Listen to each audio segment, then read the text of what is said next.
ఆంధ్రప్రదేశ్లో నేడు ముఖ్యమైన మంత్రివర్గ సమావేశం జరుగుతోంది. ఈ సమావేశం అసెంబ్లీకి ముందు జరుగుతున్నందున ప్రత్యేక ప్రాధాన్యం సంతరించుకుంది. మొత్తం 15 అంశాలు ఎజెండాలో ఉండగా ప్రజలకు ఉపయోగపడే బిల్లులు, పథకాలు, అభివృద్ధి ప్రాజెక్టులకు చర్చకు రానున్నాయి. ఈ సమావేశం ముఖ్యమంత్రి చంద్రబాబు నాయుడు అధ్యక్షతన జరుగుతోంది. అసెంబ్లీలో ప్రవేశపెట్టబోయే బిల్లులకు ముందుగా మంత్రివర్గ ఆమోదం పొందాల్సి ఉంటుంది.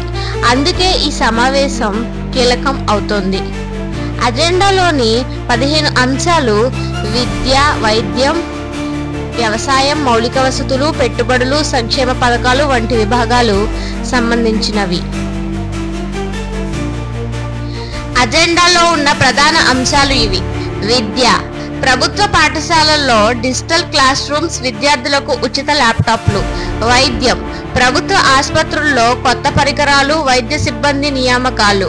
వ్యవసాయం, రైతులకు రాయితీ విత్తనాలు, ఎరువులు, తక్కువ వడ్డీ రుణాలు, మౌలిక వసతులు. రహదారులు, తాగునీరు, విద్యుత్ సరఫరా ప్రాజెక్టులు. పెట్టుబడులు, కొత్త పరిశ్రమలకు భూమి, పన్ను రాయితీలు, సంక్షేమ పథకాలు. పేదలకు గృహాలు, మహిళా సంఘాలకు రుణాలు, విద్యార్థులకు స్కాలర్షిప్లు. ఈ బిల్లులు ఆమోదం పొందితే అసెంబ్లీలో ప్రవేశపెట్టబడి అమలు దిశగా ముందుకు వెళ్తాయి. సీఎం చంద్రబాబు ఈ సమావేశానికి ముందు మంత్రులకు సూచనలు ఇచ్చారు. ప్రజలకు మేలు చేసే విధానాలు తీసుకురావాలి, పెట్టుబడులు రాబట్టడానికి మంచి వాతావరణం కల్పించాలి, భవిష్యత్తు తరాల కోసం అభివృద్ధి ప్రాజెక్టులు తీసుకోవాలి అని ఆయన అన్నారు. మంత్రులు కూడా ఈ సమావేశం కోసం సిద్ధమయ్యారు. రాష్ట్ర ప్రగతికి ఈ నిర్ణయాలు కీలకం అవుతాయని వారు భావిస్తున్నారు. ప్రతిపక్ష పార్టీలు మాత్రం విమర్శలు చేస్తున్నాయి. ప్రభుత్వం పథకాలు కేవలం పేపర్ పైనే ఉన్నాయి, అమలులో ఫలితాలు రావడం లేదు అని వారు చెబుతున్నారు. అసెంబ్లీలో ఈ బిల్లులపై ప్రశ్నలు అడగడానికి కూడా ప్రతిపక్షం సిద్ధమవుతోంది. అందుకే ప్రభుత్వం వ్యూహాచరణలో జాగ్రత్తలు తీసుకుంటోంది. రాజకీయ విశ్లేషకులు చెబుతున్న ప్రకారం ఈసారి ప్రభుత్వం తీసుకునే నిర్ణయాలు ప్రజల జీవితాలకు నేరుగా ప్రభావం చూపుతాయని, ముఖ్యంగా రైతులకు, విద్యార్థులకు, పేదలకు మేలు జరిగితే ప్రభుత్వంపై ప్రజలకు నమ్మకం పెరుగుతోందని అన్నారు. ప్రజలు కూడా ఈ సమావేశంపై ఆశలు పెట్టుకున్నారు. మాకు గృహాలు ఇవ్వాలి, తాగునీటి సమస్య పరిష్కరించాలి, ఉద్యోగాలు రావాలి అని వారు కోరుకుంటున్నారు. పిల్లలకు మంచి విద్య ఇవ్వాలి, ఆసుపత్రుల్లో మంచి వైద్యం ఉండాలి అని విద్యార్థులు, తల్లిదండ్రులు కోరుకుంటున్నారు. మొత్తం మీద నేడు జరగనున్న మంత్రివర్గ సమావేశం ఆంధ్రప్రదేశ్కు కీలకం. 15 అంశాల ఎజెండాలో ఉండగా కొత్త పథకాలు, బిల్లులు, అభివృద్ధి ప్రాజెక్టులు చర్చకు రానున్నాయి. బిల్లులు ఆమోదం పొందితే అసెంబ్లీలో ప్రవేశపెట్టబడతాయి. ప్రజలు ఈ సమావేశం ఫలితాలపై ఎంతో ఆశగా ఉన్నారు.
సీఎం రేవంత్ రెడ్డి నేడు అగ్ర సంస్థలతో భేటీ, తెలంగాణ అభివృద్ధిపై చర్చ.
తెలంగాణ ముఖ్యమంత్రి రేవంత్ రెడ్డి నేడు ఢిల్లీలో పర్యటించనున్నారు. ఈ సందర్భంగా ఆయన అగ్రజాతీయ సంస్థల ప్రతినిధులతో భేటీ అవనున్నారు.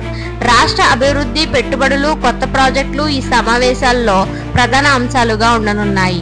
సీఎం రేవంత్ రెడ్డి ఉదయం ఢిల్లీ చేరుకున్నారు. ఆయన పర్యటనకు ముందు ప్రభుత్వ ఉన్నతాధికారులు పూర్తి వివరాలు సిద్ధం చేశారు.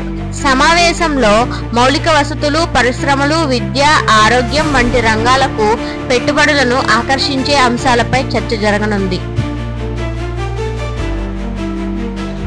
సీఎం రేవంత్ రెడ్డి భేటీ కానున్న అగ్ర సంస్థల జాబితాలో పెట్టుబడి సంస్థలు, మల్టీనేషనల్ కంపెనీలు, ఇన్ఫర్మేషన్ టెక్నాలజీ సంస్థలు, హెల్త్ కేర్ మరియు ఎడ్యుకేషన్ సంస్థలు, వీటితో పాటు రోడ్లు, mission Bhagiratha, Musi river front development, metro విస్తరణ వంటి ప్రాజెక్టులపై కూడా చర్చలు ఉండనున్నాయి.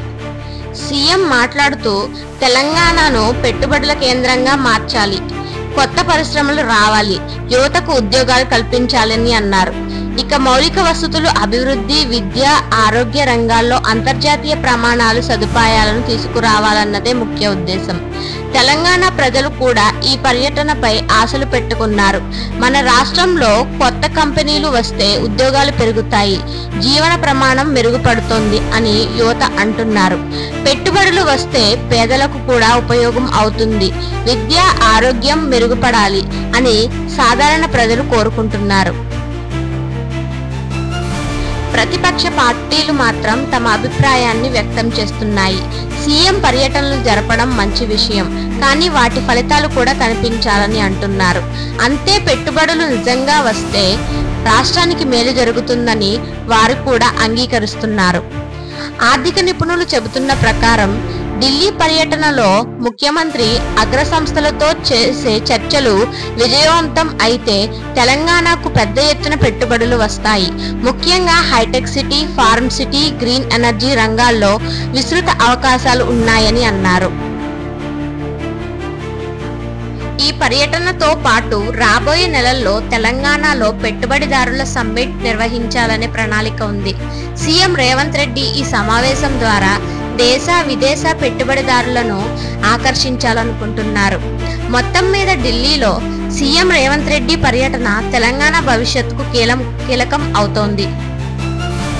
ఈ పర్యటనతో పాటు రాబోయే నెలల్లో తెలంగాణలో పెట్టుబడిదారుల సమ్మిట్ నిర్వహించాలనే ప్రణాళిక ఉంది. సీఎం రేవంత్ రెడ్డి ఈ సమావేశం ద్వారా దేశ విదేశ పెట్టుబడిదారులను ఆకర్షించాలనుకుంటున్నారు. మొత్తం మీద ఢిల్లీలో సీఎం రేవంత్ రెడ్డి పర్యటన తెలంగాణ భవిష్యత్తుకు కీలకం అవుతుంది. అగ్ర సంస్థలతో చర్చలు జరపడం ద్వారా రాష్ట్రానికి కొత్త పెట్టుబడులు, కొత్త ఉద్యోగాలు వచ్చే అవకాశం ఉంది. ప్రజల అంచనాలు నెరవేర్చగలరా అనే ప్రశ్నకు సమాధానం రాబోయే నెలల్లో తెలుస్తోంది.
కాళేశ్వరం పునరుద్ధరణలో కొత్త నిర్ణయం.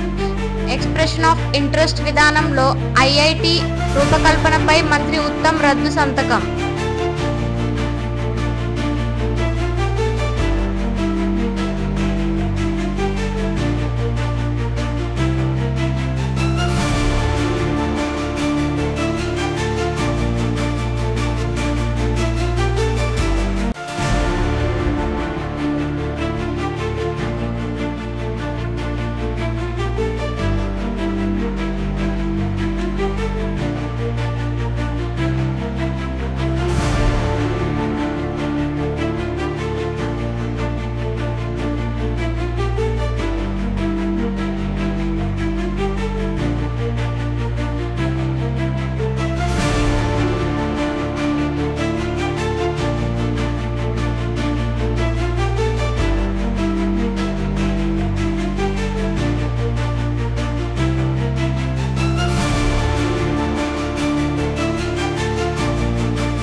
తెలంగాణలో అత్యంత కీలకమైన కాళేశ్వరం ప్రాజెక్ట్ పునరుద్ధరణపై రాష్ట్ర ప్రభుత్వం పెద్ద నిర్ణయం తీసుకుంది.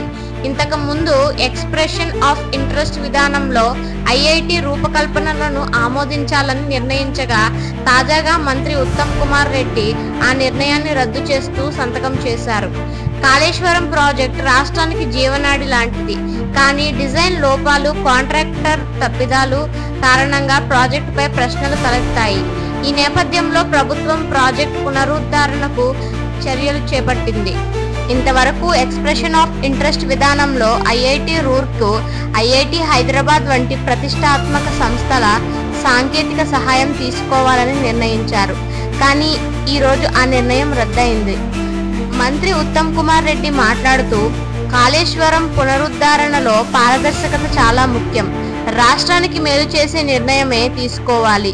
అందుకే మునుపటి ఎక్స్ప్రెషన్ ఆఫ్ ఇంట్రెస్ట్ విధానాన్ని రద్దు చేశాం. త్వరలో కొత్త ప్రణాళిక తీసుకువస్తామని ఆయన అన్నారు. కాళేశ్వరం ప్రాజెక్టు ద్వారా లక్షల ఎకరాల పంటలకు నీరు అందుతోంది. అలాగే హైదరాబాద్, ఇతర నగరాలకు తాగునీరు కూడా ఈ ప్రాజెక్టు ద్వారా లభిస్తోంది. కానీ ఎక్కడా చూడని రీతిలో నిర్మాణ లోపాలు బయటపడడంతో ప్రజల్లో ఆందోళన పెరిగింది.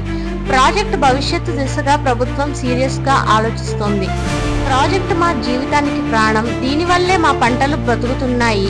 త్వరగా పునరుద్ధరణ జరగాలి అని రైతులు అంటున్నారు. ప్రభుత్వం నిజమైన తప్పిదాలను బయటపెట్టాలి. కొత్త డిజైన్లు బలంగా ఉండాలని ప్రజలు కోరుకుంటున్నారు. ప్రతిపక్షం మాత్రం మరో కోణంలో చూస్తోంది.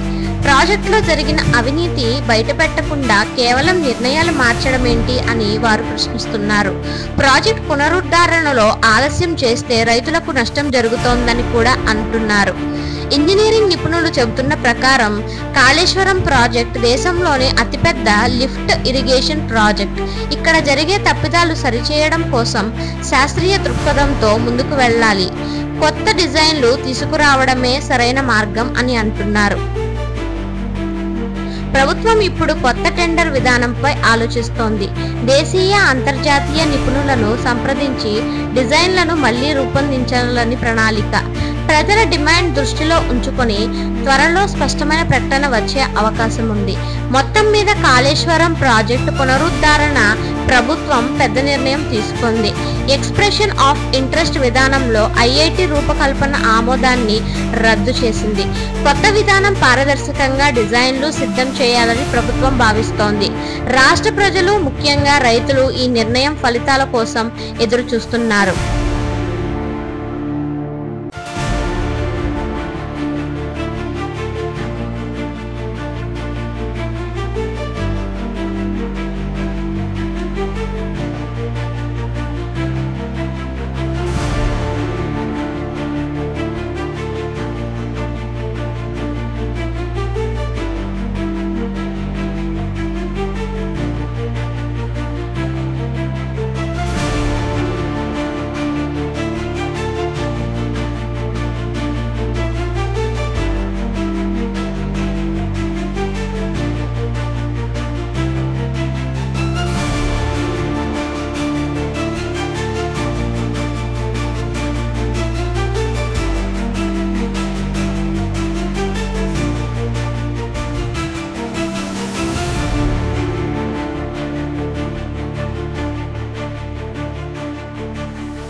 హైదరాబాద్ లో మళ్లీ భారీ వర్షం, కాలనీల్లో వరద ప్రవాహం, రోడ్లపై నీరు నిలిచి వాహనదారులు తీవ్ర ఇబ్బందులు.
హైదరాబాద్ నగరాన్ని మళ్లీ భారీ వర్షం ముంచెత్తింది. పలు చోట్ల రోడ్లు జలమయంగా మారాయి. అనేక కాలనీల్లో వరద ప్రవాహం ఇళ్లలోకి చేరింది. వాహనదారులు తీవ్ర ఇబ్బందులు ఎదుర్కొన్నారు. నిన్న రాత్రి మొదలైన వర్షం ఈ రోజు ఉదయం వరకు కొనసాగింది. గంటల తరబడి కురిసిన వర్షం కారణంగా నగరంలోని ప్రధాన రోడ్లు నీట మునిగాయి. షిడ్రీనగర్, చింతాల్, మలక్పేట్, సికింద్రాబాద్ ప్రాంతాల్లో అధిక వర్షపాతం నమోదైంది. కాలువలు, వాగులు పొంగిపొర్లడంతో నీరు కాలనీలోకి చేరింది. బంజారాహిల్స్, టోలీ చౌకీ, అమీర్పేట్, ఎల్బీ నగర్, కూకట్పల్లి ప్రాంతాల్లో నీరు ఇళ్లలోకి చేరి ప్రజలు ఇబ్బందులు పడుతున్నారు. ఇంట్లో ఫర్నిచర్ పాడవుతుంది. పిల్లలు బయటకు తీసుకెళ్లలేకపోతున్నాం అని నివాసితులు వాపోతున్నారు. కొన్ని చోట్ల వరద ప్రవాహం కారణంగా విద్యుత్ సరఫరా నిలిపివేయబడింది. ప్రధాన రహదారులపై వర్షపు నీరు నిలిచిపోవడంతో వాహనదారులు తీవ్ర ఇబ్బందులు పడుతున్నారు. ఐటీ కారిడార్ అయిన మాదాపూర్, గచ్చిబౌలి ప్రాంతాల్లో వాహనాలు గంటల తరబడి ట్రాఫిక్ లో ఇరుక్కుపోయాయి. కొన్ని వాహనాలు నీటిలో ఆగిపోవడంతో ట్రాఫిక్ సమస్య మరింత పెరిగింది. ఆఫీసుకు వెళ్లేందుకు ఉదయం బయలుదేరినా ఇంకా రాలేదు అని ఉద్యోగులు చెబుతున్నారు. వర్ష తీవ్రత దృష్ట్యా మున్సిపల్ అధికారులు రంగంలోకి దిగారు.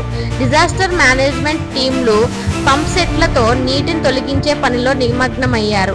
ప్రమాదకర ప్రాంతాల్లో పోలీసులు ట్రాఫిక్ మళ్లింపులు చేస్తున్నారు. వర్ష ప్రభావం నేపథ్యంలో సీఎం రేవంత్ రెడ్డి అధికారులను అప్రమత్తం చేశారు. ప్రజలు ఇబ్బందులు పడకూడదు, అవసరమైతే సహాయ శిబిరాలు ఏర్పాట్లు చేయాలి, అత్యవసర సేవలు తక్షణమే అందించాలని సీఎం ఆదేశించారు. వర్షంతో రోడ్లపై గుంతలు మరింత పెరిగాయి. వాహనదారులు ఇబ్బందులు పడుతున్నారు. రోడ్లు సరిగ్గా లేవు. వర్షం పడగానే నీరు నిండిపోతుంది. ఎవరూ పట్టించుకోవడం లేదని ప్రజలు విమర్శిస్తున్నారు. కొన్ని చోట్ల బస్సులు కూడా నీటిలో నిలిచిపోయాయి.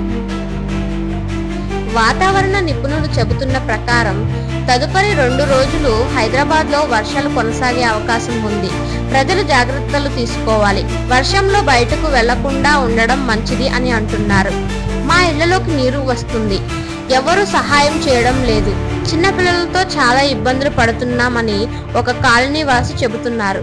ప్రతి సంవత్సరం ఇదే సమస్య.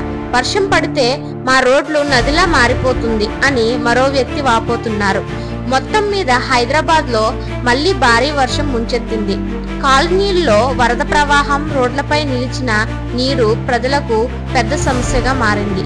వాహనదారులు, విద్యార్థులు, ఉద్యోగులు తీవ్ర ఇబ్బందులు పడుతున్నారు. అధికారులు చర్యలు తీసుకుంటున్నా సమస్య పూర్తిగా పరిష్కారం కావడానికి సమయం పడుతోంది.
రష్యాపై ఒత్తిడి తేవడానికి భారత్పై అదనపు సుంకాలు. అమెరికా అధ్యక్షుడు ట్రంప్ స్పష్టీకరణ.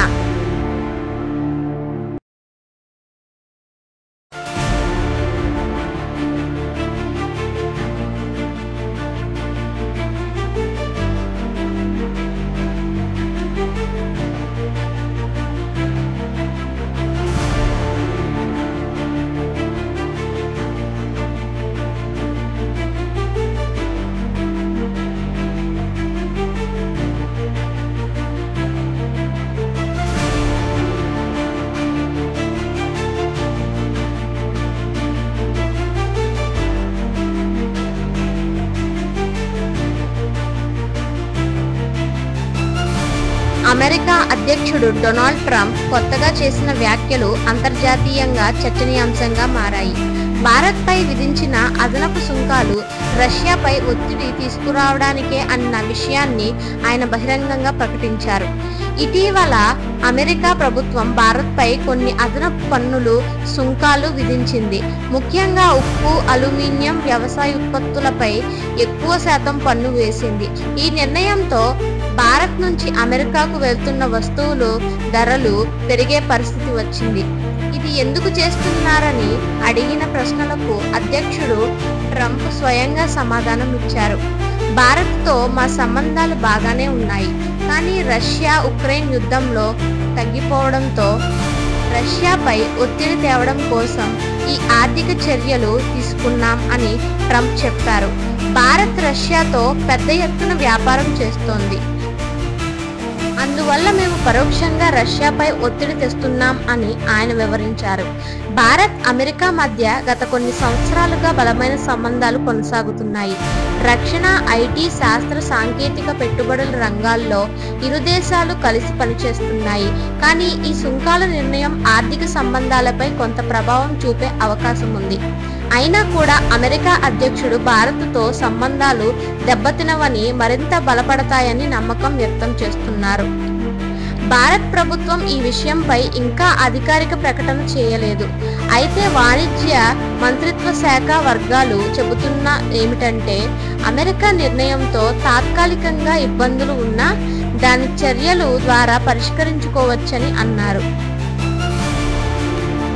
ఆర్థిక నిపుణులు చెబుతున్న ప్రకారం ఇది కేవలం ఆర్థిక చర్య కాదు, ఇది ఒక రాజకీయ వ్యూహం. రష్యాపై పరోక్షంగా ఒత్తిడి తేవడమే అమెరికా లక్ష్యం అని, భారత్ ఈ నిర్ణయంతో తాత్కాలికంగా నష్టపోయిన దీర్ఘకాలంలో మళ్లీ ఇరు దేశాల సంబంధాలు మెరుగుపరుచుకుంటాయి అని వారు అంచనా వేస్తున్నారు. వ్యాపార వర్గాలు, ఎగుమతిదారులు ఈ నిర్ణయంపై ఆందోళన వ్యక్తం చేస్తున్నారు. ఈ ఉత్పత్తులు అమెరికా మార్కెట్లో అమ్ముడవడానికి ఇప్పుడు కష్టమవుతుంది అని వారు అంటున్నారు. ప్రభుత్వం త్వరగా చర్యలు జరిపి సమస్య పరిష్కరించాలని కోరుతున్నారు. అమెరికా భారత్ సంబంధాలపై మాత్రమే కాదు, ప్రపంచ వ్యాపార రంగాలపైనే ఈ నిర్ణయం ప్రభావం చూపనుంది. మరికొన్ని దేశాలు కూడా అమెరికా వైఖరిని గమనిస్తున్నాయి. రష్యా ఉక్రెయిన్ యుద్ధం ఎప్పుడు ముగుస్తుందో అన్నది ఇప్పటికీ అనిశ్చితంగానే ఉంది. మొత్తంగా చూస్తే అమెరికా అధ్యక్షుడు ట్రంప్ చేసిన ఈ వ్యాఖ్యలు పెద్ద చర్చనీయాంశంగా మారాయి. రష్యాపై ఒత్తిడి తెచ్చేందుకు భారత్పై అదనపు సుంకాలు విధించామని ఆయన చెప్పడం అంతర్జాతీయంగా ఆసక్తి కలిగించింది. ఇకపై భారత్, అమెరికా సంబంధాలు ఏ దిశలో సాగుతాయో చూడాలి.